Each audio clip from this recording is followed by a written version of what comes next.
नागपूरमध्ये भीषण रस्ते अपघाताची घटना समोर आली असून नागपूर जिल्ह्याच्या बुटीबोरी येथे भीषण अपघातात 2 जणांचा दुर्दैवी मृत्यू झाला आहे. या अपघातामध्ये 5 जण गंभीर जखमी झाले असून अपघातातील जखमींना रुग्णालयात दाखल करण्यात आले असून त्यांच्यावर उपचार सुरू आहेत. या अपघाताचा तपास नागपूर पोलिसांकडून सुरू आहे. मिळालेल्या माहितीनुसार नागपूर जिल्ह्याच्या बुटीबोरी येथे कार आणि ट्रॅक्टरमध्ये भीषण अपघात झाला. वर्धा जिल्ह्यातील रामनगर येथील श्रीवास्तव कुटुंब कारने नागपूरला जात असताना हा अपघात झाला. या कारमधून चालकासह श्रीवास्तव कुटुंबातील 7 जण प्रवास करत होते.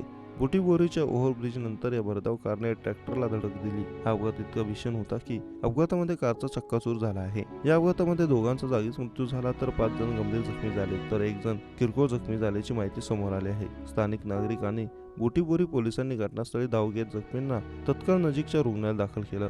जखमींमधील 5 जणांची प्रकृती खूपच गंभीर आहे. हा अपघात इतका भीषण होता की कारचा चक्काचूर झाला. कारचे वरचे छत पूर्णतः फाटले आहे. या अपघाताचा तपास बुटीबोरी पोलिसांकडून सुरू आहे.